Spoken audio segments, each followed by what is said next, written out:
Bien, eh, muy buenos días, bendiciones. Damos gracias al Señor por un nuevo amanecer, por un nuevo día. Y esta mañana pues vamos a hablar acerca de un tema eh, que tiene que ver o está muy relacionado con nosotros, los que somos cristianos, los que creemos en Dios, los que hemos adoptado la fe como nuestra. Y es que comparándolo, digamos, nosotros que somos zapateros de no de nacimiento, pero digamos, hemos adoptado el hecho de ser zapateros por donde trabajamos y por la naturaleza, digamos, de la empresa a la cual pues le brindamos nuestro servicio. Adquirimos cierta experiencia para poder identificar qué es cuero y qué no es cuero. Entonces, dentro del proceso, nosotros vamos compenetrándonos a medida vamos ganando experiencia dentro del negocio, dentro del rubro, y comenzamos a identificar qué es genuino y qué no, en el sentido de el conocimiento que se adquiere. Entonces, nosotros podemos identificar, pues básicamente, qué es algo original y algo que no es original. Pues nosotros vemos en la calle, por ejemplo, productos que tienen marcas que son nuestras, pero que no son originales. Podemos ver productos que son imitaciones de nuestros productos, que pues los identificamos muy fácilmente y vemos que no son originales. Asimismo, el andar en la vida cristiana, asimismo el andar en la vida espiritual, a nosotros nos da como el conocimiento, la expertise para poder identificar si alguien es original, alguien es pues verdaderamente cristiano o no es cristiano. Pero esto no solamente nosotros lo vemos, sino que también lo vio Juan y lo escribió en la primera carta, en la primera epístola. Pero pues también Pablo había hecho como un énfasis, un análisis acerca de que nos probemos. Y la segunda carta a los Corintios, en el capítulo 13, verso 5, dice: pónganse a pensar en su manera de vivir y vean si de verdad siguen confiando en Cristo. Y el énfasis está en pónganse a pensar en su manera de vivir para luego ver si de verdad estamos confiando en el Señor. Hagan la prueba e invita a hacernos el autoexamen, y si la pasan es porque Él vive en ustedes.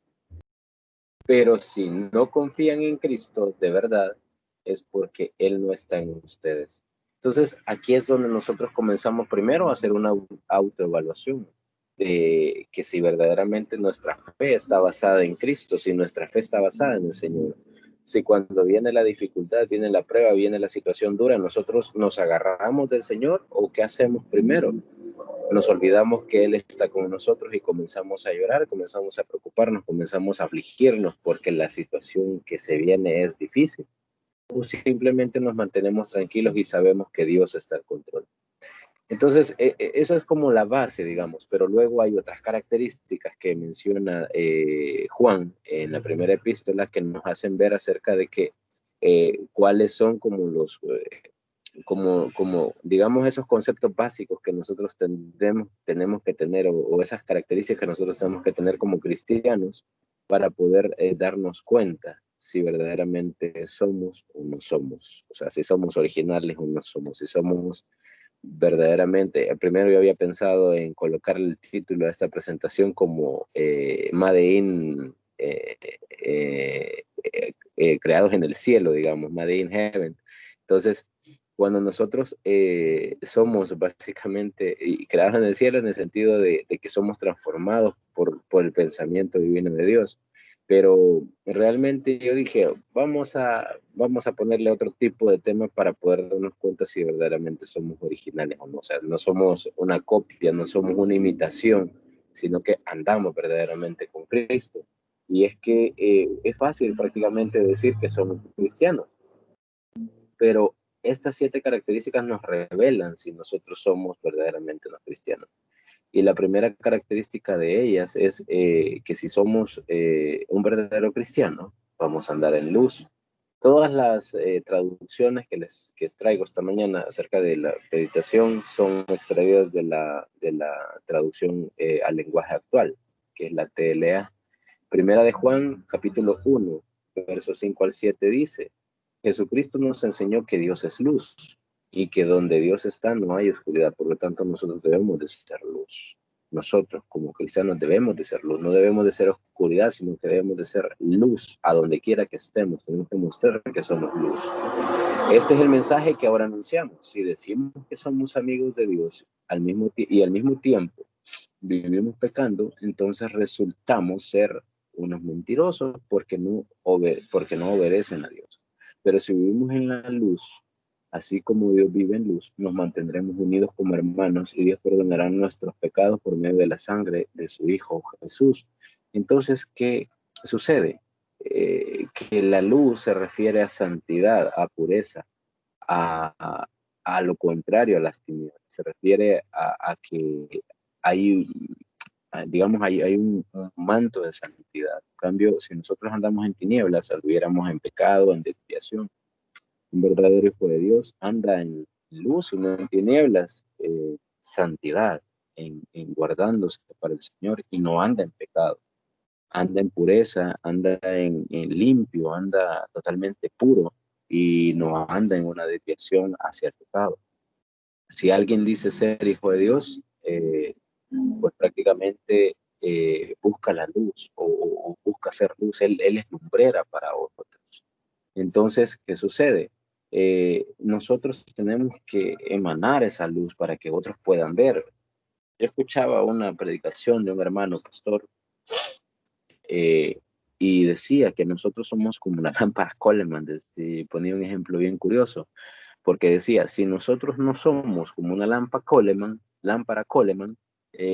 pues prácticamente no vamos a poder ser lumbrera para otros. Y nosotros andamos en oscuridad y queremos decirle al hermano, la hermana, al amigo, la amiga, queremos decirle, hey, mira, tenés una mancha de pecado, tenés una mancha, mira, ahí la tenés.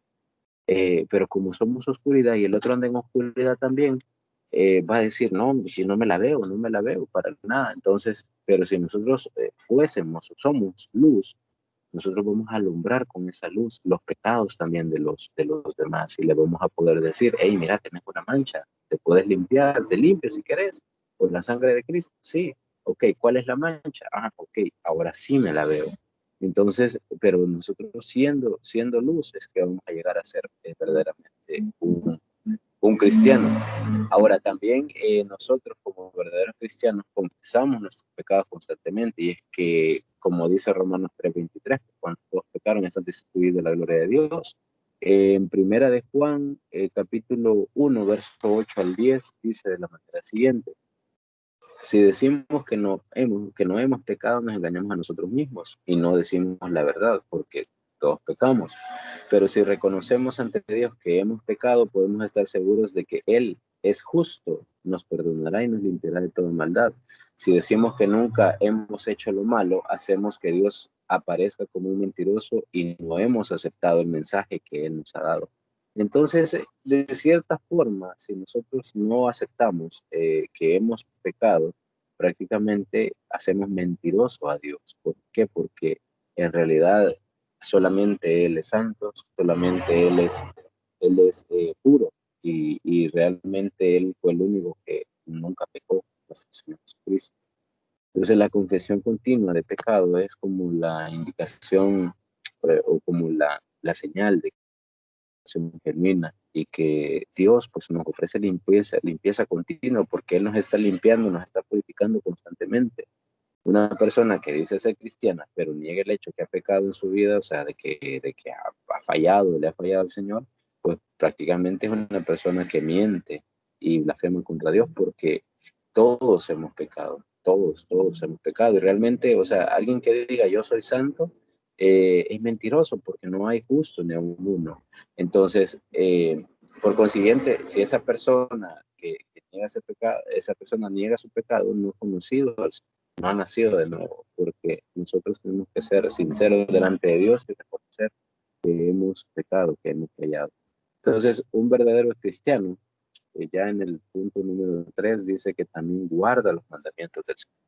Un verdadero cristiano está atento a los mandamientos del Señor. Primera de Juan, capítulo 2, verso 3 al 6 dice, nosotros sabemos que conocemos a Dios porque obedecemos sus mandamientos. Si alguien dice, yo soy amigo de Dios, y no le obedece, es mentiroso y no dice la verdad. En cambio, el que obedece a Dios ordena de veras, sabe amar como Dios ama y puede estar seguro que es amigo de Dios. El que dice que es amigo de Dios debe vivir como vivió Jesús. Entonces es el referente para nosotros. El referente prácticamente para nosotros es Jesús. Jesús prácticamente nos vino a enseñar a nosotros cómo vivir. Jesús nos vino a enseñar a nosotros cómo respetar a nuestro Padre, cómo guardar los mandamientos. Entonces, mientras la seguridad de la salvación viene como resultado del testimonio que damos por el mismo Espíritu Santo, porque la salvación eh, es por fe. O sea, a través de Hebreos 11:1 nosotros sabemos, conocemos que la fe es la certeza de lo que se espera, la convicción de lo que no se ve. Entonces, la salvación nosotros la tenemos por fe, pero es a través del Espíritu Santo. Entonces, el mismo Espíritu Santo es el motor que mueve nuestras vidas y el que nos conduce a la obediencia, el que nos crea en nosotros una seguridad en nuestro corazón de que tenemos a un Padre, tenemos a un Señor que nos enseñó cómo vivir, nos enseñó de qué forma nosotros tenemos que vivir. Ahora, nosotros tenemos que tener claro una cosa, que no todo aquel que le dice Señor, Señor, entrará en el reino de los cielos. Y es que algunos pueden decir, ay Señor, pero yo en tu nombre eché fuera demonios, yo en tu nombre hice esto, yo en tu nombre hice lo otro. Pero sabemos que hay muchos que van a estar aparentando ser cristianos, pero realmente no están obedeciendo la palabra de Dios. Entonces, un verdadero cristiano también dice que ama y no aborrece, o sea, y el amar viene en los siguientes puntos, porque es como la base, en primera de Juan 2:9 al 9 al 11, y en el capítulo 4, versículo 20 también habla acerca de que nosotros tenemos que amar prácticamente. Si alguno dice que vive en luz, pero odia a otro miembro de la iglesia, en realidad vive en una gran oscuridad. El que ama a los demás vive bajo la brillante luz de Dios y no causa ningún problema a los de su iglesia, pero el que odia a otro cristiano vive en la oscuridad y no sabe a dónde va porque la oscuridad lo ha dejado ciego. Entonces aquí vemos que hay componentes que vienen de los primeros puntos. Primero, porque está en oscuridad. Segundo, porque realmente hay un celo, hay una envidia, hay un rencor, hay algo que no permite eh, amar, digamos, a su prójimo y respetando claramente los mandamientos también del Señor. Y otro de los puntos de este extracto es que en realidad donde habita la maldad, donde habita algo malo, algo que no es compatible con el Señor, es porque no se tiene el Espíritu Santo de Dios. Porque si decimos que amamos a Dios, como dice el verso 20 del capítulo 4, si decimos que amamos a Dios y al mismo tiempo nos odiamos unos a otros, somos unos mentirosos, porque si no amamos al hermano, a quien podemos ver, mucho menos podemos amar a Dios, a quien no podemos ver. Entonces, este pensamiento, digamos, este versículo, digamos, que nos trae Juan, o sea, esta claridad que nos da acerca del significado de amar a Dios, es importantísimo para nuestra vida, porque ¿cómo vamos a reflejar amar a Dios si no amamos a nuestro Dios? Es, es uno de los puntos en los cuales nosotros tenemos que tener claro que si amamos a Dios, tenemos que amar primeramente a nuestro prójimo, a nuestro hermano, a nuestra hermana, a nuestra familia, pero andamos a veces con odio, con rencores, con celos, con contiendas siempre, de tal forma que no demostramos ese amor. Ahora, también un verdadero cristiano dice que no ama. El mundo es la rutina, las situaciones, el sistema en el cual nosotros vivimos. Primera de Juan, capítulo 2, versos 15 al 17 dice, ser como los pecadores del mundo, ni tampoco hacer lo que ellos hacen. Quienes lo hacen no aman a Dios el Padre. Las cosas que ofrece la gente del mundo no vienen de Dios, sino de los pecadores de este mundo. Y estas son las cosas que el mundo nos ofrece, los malos deseos, la ambición de tener todo lo que vemos y el orgullo de poseer muchas riquezas. pero lo malo de este mundo y todo lo que ofrece está por acabarse. En cambio, lo, el que hace lo que Dios manda vive para siempre. ¿Por qué? Porque Dios es el mismo de ayer, de hoy y de mañana, de siempre. Entonces, si nosotros hacemos la voluntad de Dios, vamos a permanecer en el siempre para Él. En cambio, si hacemos las cosas que están en base a lo que este mundo ofrece, pues también nos vamos a acabar. Y todo el que persigue el mundo prácticamente se va a acabar, se va a quedar y va a ser consumido básicamente. Entonces sabemos hasta dónde llega, sabemos en qué punto termina, lo que no sabemos el día y la hora, pero sabemos que todo eso se va a terminar y todo eso se va a acabar.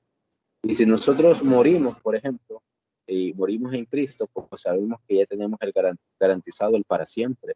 Pero alguien que muere sin Cristo, alguien que muere sin fe, sin esperanza en el Señor, entonces sabe que su vida acabó, terminó y que nada más le espera el juicio, básicamente. Entonces no debemos amar al mundo como tal. Aparte de eso, no debemos practicar el pecado, porque si se fijan, Primera de Juan es básicamente todo lo que hemos estado leyendo, y Primera de Juan es una carta muy hermosa, una carta donde habla acerca de muchas doctrinas básicas, acerca de muchas enseñanzas que el Señor tiene para nosotros, y esta es una de ellas, básicamente. Dice Primera de Juan 3, 6 al 10, por eso cualquiera que sea amigo de Jesucristo y quiera mantenerse unido a Él, no puede seguir pecando. El que peca no conoce a Jesucristo ni lo entiende. Hijitos míos, que nadie los engañe. Todo el que obedece a Dios es tan justo como lo es Jesús, porque nosotros somos imitadores de Jesús y debemos de ser siempre imitadores de Jesús. Pero el que siempre hace lo malo es amigo del diablo, dice, porque el diablo ha estado pecando desde el día en que Dios creó el mundo. Por esta razón vino el Hijo de Dios al mundo para destruir todo lo que hace el diablo. Ningún hijo de Dios sigue pecando porque los hijos de Dios viven como Dios vive. Así que no puede seguir pecando porque es un hijo de Dios. Podemos saber quién es hijo de Dios y quién es hijo del diablo. Los hijos del diablo son los que no quieren hacer lo bueno ni se aman unos a otros. Entonces aquí hay componentes de todo lo anterior. Primero, que no quieren hacer lo bueno. Si no quieren hacer lo bueno, no son hijos de Dios. ¿Por qué? Porque andan en oscuridad, andan en pecado, no aman a su hermano, no aman al prójimo y mucho menos aman a Dios, no respetan sus mandamientos ni sus estatutos. Entonces, vemos que realmente Juan nos da claridad en esta primera carta acerca de toda la conducta conforme a la palabra de Dios, conforme a la voluntad de Dios y pues conforme a la voluntad del mundo, conforme a la voluntad del enemigo. Y ya el último punto para terminar, y ya con esto pues finalizamos la presentación, es que un verdadero cristiano ama a los hermanos. Y esto pues, prácticamente es una repetición de lo anterior. Primera de Juan 4, 20, 21, pero ¿por qué es que se envuelve tanto o se repite tanto o se quiere pues de cierta forma imprimir tanto en nuestro corazón esto? Porque dice el verso 20, si decimos que amamos a Dios y al mismo tiempo nos odiamos unos a otros, somos unos mentirosos, porque si no amamos al hermano, a quien podemos ver, mucho menos podemos amar a Dios, a quien no podemos ver. Y Jesucristo nos dio este mandamiento. Amén. A Dios. Y ámense unos a otros. ¿Por qué? ¿Por qué el amor es tan importante? ¿Por qué el hecho de amar es tan importante o debe ser tan importante para nosotros? Porque el amor es la base prácticamente para poder entender que Dios se dio por amor. Juan 3:16 dice, porque de tal manera amó Dios al mundo que ha dado a su Hijo unigénito para que todo aquel que en él crea no se pierda, mas tenga vida eterna. Entonces ahí es donde nosotros entendemos, captamos o logramos, digamos, divisar o visualizar, digamos, el amor de Dios. Y ese mismo amor es, pues, nos está exponiendo nosotros a través de Juan en esta carta, que la base fundamental es el amor. De hecho, la fe viene dada a través del amor, porque nosotros a medida amemos al Señor, el Señor va a poner todos los insumos en nosotros. Si nosotros comenzamos a amar al Señor, vamos a comenzar a amar a nuestro prójimo, vamos a comenzar a tener fe, vamos a comenzar a ser más misericordiosos, vamos a comenzar a dar frutos del Espíritu, como lo decía pues Leti el día viernes. Si nosotros tenemos eso, vamos a comenzar a ver en nuestra vida cambios importantes, Así que los invito a que nos examinemos pues realmente día a día y que nosotros pues practiquemos estos 7 conceptos en nuestra vida y que lo apliquemos realmente como se debe en nuestros corazones. Si no lo estamos haciendo, vemos que alguna de estas cosas nos falta, tenemos que luchar para que nos parezcamos más a Jesús y que de cierta forma pues seamos más agradecidos. Con esto finalizo la presentación. Gracias por el tiempo que me han regalado pues esta mañana y pues que Dios les bendiga a todos.